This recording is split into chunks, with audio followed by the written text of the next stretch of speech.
We all do it. That moment when your heart races at the thought of starting something new. The instant you feel that familiar ache of potential failure. The second you consider facing your deepest fears. And what do? You retreat. You find comfort in distraction. You convince yourself that now isn't the right time.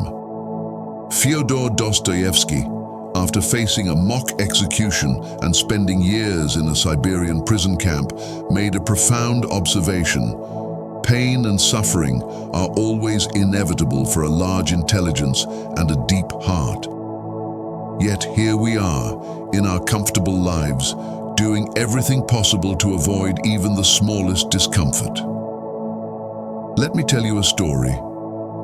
In 1849, Dostoevsky stood before a firing squad, believing he had mere minutes to live.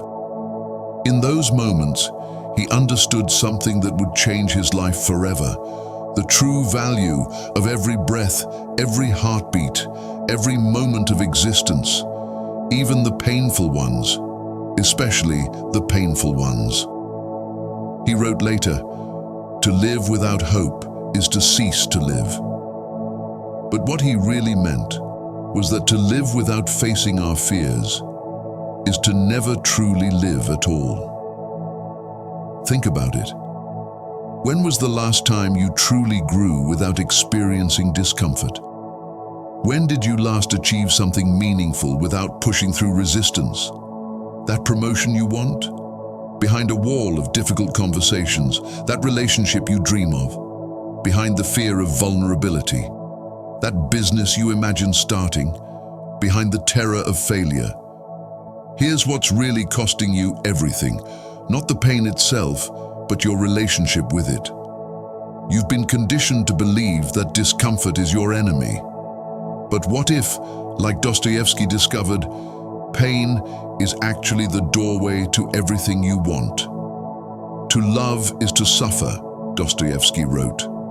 To avoid suffering, one must not love. But then one suffers from not loving. Therefore, to love is to suffer. Not to love is to suffer. To suffer is to suffer. To be happy is to love. To be happy then is to suffer. But suffering makes one unhappy. Therefore, to be unhappy, one must love or love to suffer, or suffer from too much happiness. This isn't just philosophy. It's practical truth. Every great achievement in human history came through someone's willingness to embrace discomfort. Every innovation, every breakthrough, every moment of genuine human connection. But here's the real secret. The pain you're avoiding is actually smaller than the pain of remaining stuck. The discomfort of growth is temporary. The agony of regret is permanent. Dostoevsky understood this when he wrote, "Taking a new step, uttering a new word, is what people fear most." So here's your wake-up call. Start small. Choose one area where you've been avoiding pain. Maybe it's that conversation you need to have. Maybe it's that project you've been postponing. Maybe it's that habit you need to break. Face it head on. Feel the discomfort. Notice how it doesn't destroy you. Notice how each small act of courage makes the next one easier.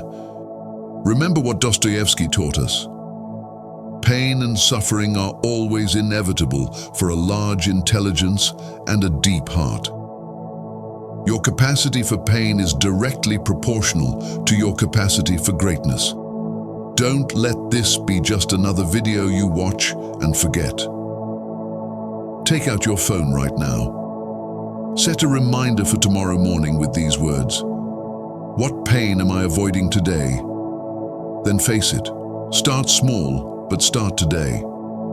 Your future self will thank you for the courage you show now, because ultimately, there are two pains in life. The pain of growth and the pain of regret. One moves you forward, the other holds you back. Which will you choose? Share your commitment in the comments below. Let's build a community of people who understand that our relationship with pain determines our relationship with success. Subscribe for more insights that challenge your comfort zone and push you toward the life you're capable of living. Remember, your fear of pain isn't protecting you, it's imprisoning you. And today is the day you can begin to break free.